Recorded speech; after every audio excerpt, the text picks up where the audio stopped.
Chag Sameach, une bonne fête de Sukkot à tout le monde. On s'assoit dans la soukha. En effet, la raison pourquoi on s'assoit dans la soukha, c'est parce que lorsqu'on est sorti d'Égypte en l'an 2448, on était dans le désert. Et d'ailleurs, après, ça a duré pendant 40 ans dans le désert.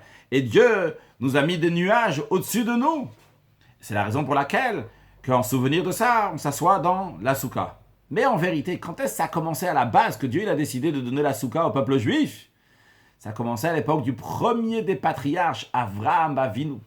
Nos sages disent que lorsqu'Avraham Avinu a invité les anges chez lui, et il leur a donné à manger, à boire, tout ce qu'il fallait, et il leur a même donné de l'ombre. Il leur a dit « Ve'ishanu tachat ha'etz » installez-vous sous l'arbre pour avoir de l'ombre, pour avoir un bon climat, pour être à l'aise. Dieu il a dit « Ah, Avraham, toi, tu mets de l'ombre à mes invités, eh bien, je vais donner à tes enfants la mitzvah de Soukha, que eux aussi vont avoir la Soukha, donc il y a le srar qui recouvre et qui fait de l'ombre dans la Soukha. Très bien, extraordinaire. Ça, c'est où quand ça a commencé, la Soukha. Et où est-ce que ça se finit, entre guillemets, la Soukha? C'est lorsque Mashiach va venir.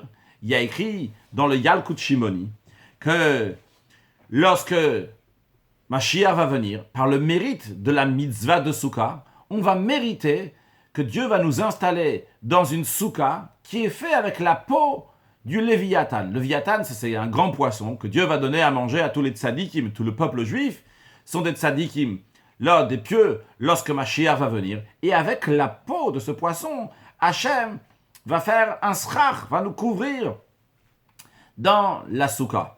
Bien, donc on a le point de départ de la Soukha avec Avraham Avinu, et nous avons où est-ce qu'on va aboutir lorsqu'elle va arriver, lorsque Mashiach va venir, une telle Soukha. Une Soukha avec la peau de Léviathan. Très très bien, c'est beau, intéressant. Mais dans la Torah, il n'y a pas des choses qui sont juste beaux, intéressants superficiellement. Dans la Torah, tout a un rapport, tout est lié. Il faut comprendre quel est le rapport entre l'arbre et la Soukha. Quel rapport entre la peau de Léviathan et la Soukha? Un instant, si quelqu'un il fait la Soukha sous un arbre, il n'est pas quitte. Parce que le srar, ce qui recouvre la Soukha, doit être détaché. Si je fais ma Soukha en dessous d'un arbre et j'ai les feuilles, les branches de l'arbre au-dessus, ce n'est pas bon. Il faut que ça soit détaché du végétal qui est détaché, que je le mets sous ma Soukha. De même, si quelqu'un il va faire une Soukha avec le srar, donc le dessus, le toit va être avec de peau de poisson, eh bien, ça ne sera pas kasher, ce n'est pas une bonne Soukha, car ce n'est pas du végétal, c'est de la peau de poisson. Alors, quel est le message ici que le Midrash veut nous dire à travers donc l'arbre de Avraham Avinu et que le Yalkut Shimoni veut nous dire à travers cette peau du Léviathan? L'explication est la suivante.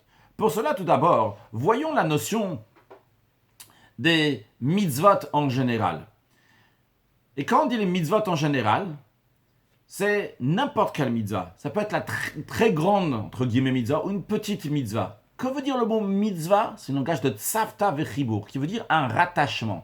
C'est-à-dire qu'à travers chaque commandement de Dieu, je me rattache à Dieu. Quel que soit le commandement, ça ne change pas. Chaque fois, je me rattache à Dieu. Et ça, c'est le plus grand bonheur qu'il peut y avoir de se rattacher à Dieu. Prenons un exemple pour mieux comprendre pourquoi c'est un si grand bonheur pour nous de pouvoir s'attacher à Dieu. Si ce n'est pas compréhensible, on va prendre cet exemple. Imaginons quelqu'un d'intellectuel, de très intelligent, que tout son monde et toute sa vie, c'est uniquement l'étude, l'intellect et le savoir. Dans son monde, dans son domaine, n'existent pas du tout les autres personnes qui sont simples. Des gens simples n'existent pas parce qu'il n'a pas de quoi discuter avec eux. Qu'est-ce qu'il va leur dire? Ils ne parlent pas des mêmes sujets. Donc, un homme simple n'existe pas dans son domaine. Pas Dieu en préserve parce que c'est un orgueilleux, pas du tout. C'est tout simplement... Pas parce que l'intello, c'est un orgueilleux. Tout simplement parce que l'homme simple, il n'est pas dans son contexte. Maintenant, imaginons que cet homme intellectuel a besoin de l'homme simple, quelle que soit la raison. Et tout d'un coup, il se tourne vers lui pour lui demander quelque chose. Eh bien, à ce moment-là, cet homme simple va commencer à exister dans le monde de cette personne intelligente, de cette personne qui est toujours versée dans la science et dans le savoir. C'est à ce moment-là que cette personne, elle est née. C'est à ce moment-là que cette personne, elle existe.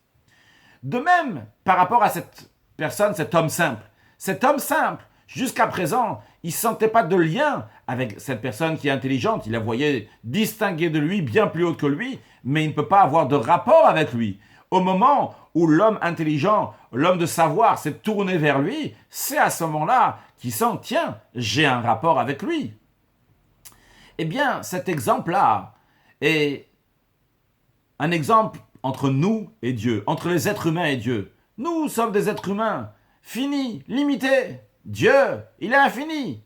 Il n'y a aucun rapport entre nous et Dieu, strictement aucun rapport entre le créateur et la créature. C'est deux domaines qui sont complètement différents l'un de l'autre. Mais, au moment où Dieu va se tourner vers nous, et il va nous dire, j'aimerais que tu construises une soukha. S'il te plaît, prends les 4 espèces à la fête de Sukkot et secoue-les. S'il te plaît, mets les tefilines. S'il te plaît, allume les bougies de Shabbat. S'il te plaît, mets une mezouza chez toi à la maison. S'il te plaît, garde la pureté familiale dans ton foyer. S'il te plaît, donne de la charité. S'il te plaît, donne une éducation comme il se doit à tes enfants. C'est à ce moment-là que nous commençons à exister aux yeux de Dieu. Quand on dit, on commence à exister, on existait bien avant. Mais c'est-à-dire quand Dieu nous donne une importance, qu'il y a de quoi exister, qu'on est là pour lui, eh bien c'est comme lorsque lui va se tourner vers nous. Et avant ça, on n'est pas né, avant ça, on n'existe pas. Eh bien, cet exemple-là, c'est un exemple pour la différence entre avant le don de la Torah et après le don de la Torah. Avant le don de la Torah, les patriarches ont fait des choses extraordinaires. Ont accompli même les 613 commandements avant même que la Torah soit donnée par prophétie. Ils les connaissaient, ils l'ont fait. C'est très très beau et très très bien. Mais finalement, c'est lié avec un être humain. Comme un homme simple qui fait quelque chose. Il a fait quelque chose, mais il n'y a pas, c'est pas fini. Il n'est pas encore atteint. Là, il peut arriver plus haut, parce que c'est encore un homme simple. Il n'a pas de lien avec le supérieur, avec l'homme sage, et en l'occurrence, dans le concept, avec Dieu. Il n'a pas de lien encore avec Dieu. Eh bien, lorsque Dieu se tourne vers le peuple juif, au don de la Torah, il a dit maintenant, faites des mitzvot. C'est à ce moment-là que le peuple juif commence à exister. Et à ce moment-là que le peuple juif peut arriver à un niveau très très haut. Uniquement à ce moment-là. Parce que tant que nous faisons des choses comme des êtres humains font, eh bien, on peut arriver très très haut. Mais on peut arriver à un maximum, à notre hauteur, à la plus grande finesse qu'un être humain peut arriver, à la source de l'être humain, mais non pas à du divin. Parce qu'on est humain. Uniquement lorsque Dieu se tourne vers nous, à ce moment-là, on peut arriver à un niveau encore plus haut. Ça, c'était au moment du don de la Torah. Mais, la même manière que lorsque le sage se tourne vers l'homme simple, il faut que l'homme simple soit prêt à écouter ce que le sage a à dire. Il soit prêt à se donner, à se dévouer pour le sage. Qu'il a les moyens pour faire ce que le sage lui demande. Et uniquement à ce moment-là, lorsque le sage va venir vers lui, il pourra faire ce que le sage lui demande. Eh bien, il en est de même aussi pour nous, le peuple juif. Lorsque nous avons reçu la Torah au don de la Torah, on a pu la recevoir, pas soudainement, on a pu la recevoir uniquement parce que les patriarches qui étaient avant nous ont préparé le terrain. Et comment ils ont préparé le terrain? En montrant leur dévouement à Dieu, qu'ils étaient prêts à tout faire pour ce que Dieu va leur demander de faire. Et ça s'exprime particulièrement par le fait que Abraham Avinu, le premier des patriarches, lorsqu'il a les invités, il leur a même donné de l'ombre. Parce que d'après la loi sec, t'invites quelqu'un, eh bien, tu dois te comporter avec lui d'une certaine manière. Qu'est-ce que tu dois faire? Tu dois lui donner à manger, tu dois lui donner à boire, tu dois le raccompagner. Ok, c'est bon, tu as fait ce que tu devais faire. Après, maintenant, tu lui donner du luxe et faire attention qu'il a un bon climat, qu'il soit à l'ombre. Ça montre vraiment que tu es dévoué, tu es entièrement donné à la mitzvah que tu es en train de faire, au commandement que Dieu t'a demandé de faire. Et c'est la raison pour laquelle que les patriarches, que eux ont montré leur dévouement pour la mitzvah et les mitzvot et commandements de Dieu, eh bien eux, c'est comme l'homme simple qui se prépare pour recevoir l'ordre du sage, donc l'ordre de Dieu, le don de la Torah. Et c'est la raison pour laquelle que aussi, comment ça s'exprime, Vishanu tachata etz, il s'agit d'un arbre ici. Un arbre, il peut grandir, mais il est encore attaché à la terre. Il va jamais décoller, il va pas aller dans le ciel se décoller. Non, il est rattaché à la terre, ça reste humain, entre guillemets, ce que les patriarches ils ont fait. Ça peut aller très très haut, mais c'est encore humain. Par contre, après le don de la Torah, et après le don de la Torah, le juif, il peut arriver à un niveau qui est encore plus haut. C'est quoi le niveau qui est encore plus haut? Qui va être attaché au divin. Donc, non pas à la terre, comme l'arbre qui est rattaché, mais au divin. Et ça s'exprime par la mitzvah de Souka. La mitzvah de Souka, en vérité, c'est pas juste une mitzvah. C'est une Souka qui englobe toutes les mitzvot. Dans certains sens, c'est mitzvah klalit, mitzvah générale. Pourquoi? On le voit. Quand tu rentres dans la Souka, tu es entièrement dans la Souka, de la tête aux pieds. Toutes tes choses, ton manger, ta nourriture, tout ce que tu vas faire va être entouré par la Souka. C'est quelque chose de général. De même, on retrouve que nos sages disent, en ce qui concerne la Souka, que tout le peuple juif mérite d'être installé dans la même Souka. C'est-à-dire qu'il y a la notion de généraliser tout lorsqu'il s'arrive de la Souka. Donc la Souka, c'est pas juste une mitzvah, ça généralise tous les mitzvot.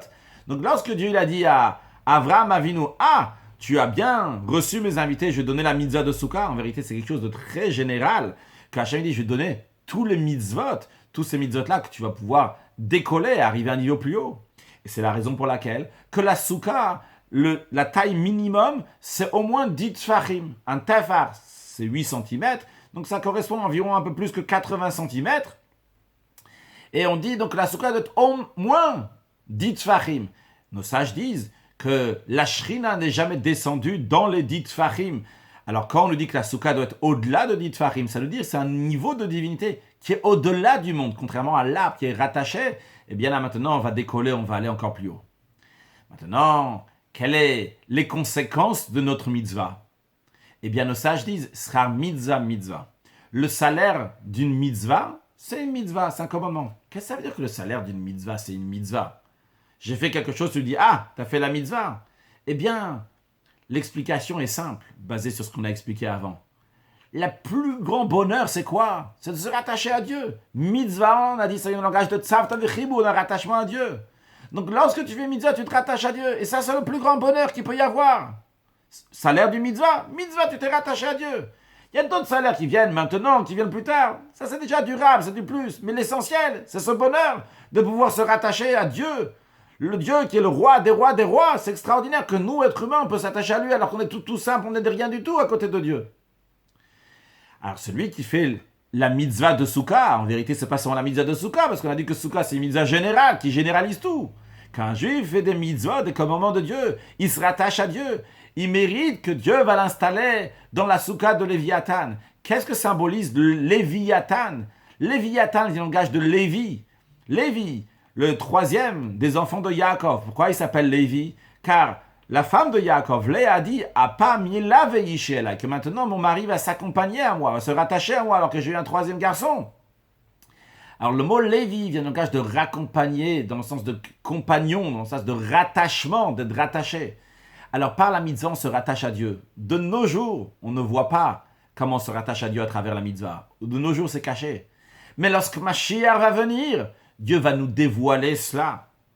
Et ça, c'est le symbole de cette souka de Léviathan, ce srach qui va être couvert de Léviathan. C'est qu'on va être couvert de ce rattachement divin par nos actions aujourd'hui. Alors, lorsque nous rencontrons dans la souka aujourd'hui, on va prendre une autre dimension quand on rentre dans la souka. On réalise que c'est quelque chose qui nous entoure entièrement. On réalise que c'est tous les mitzvot en vérité qui sont là. Et que tous les mitzvot nous rattachent avec Dieu. Et comment tout ça, ça va aboutir à la venue de Mashiach. Et dans la vie de tous les jours, pour traduire ça dans le concret, c'est quand on fait quelque chose, il ne faut pas le faire uniquement comme un être humain. Vrai, on est des êtres humains, mais on a une âme divine, on a une force exceptionnelle que Dieu nous a donnée. Donc lorsqu'on va aider quelqu'un d'autre, on ne va pas juste aider comme tous les êtres humains ils aident. On va aller au-delà de nous, parce qu'on a des forces divines. Lorsque on va voir notre conjoint, nos enfants qui ont besoin de quelque chose, on ne va pas dire juste, bon, on va faire comme tout le monde. On va faire plus que tout le monde. Pourquoi plus que tout le monde? Parce que ici, tu as une parcelle de Dieu dans ton intérieur.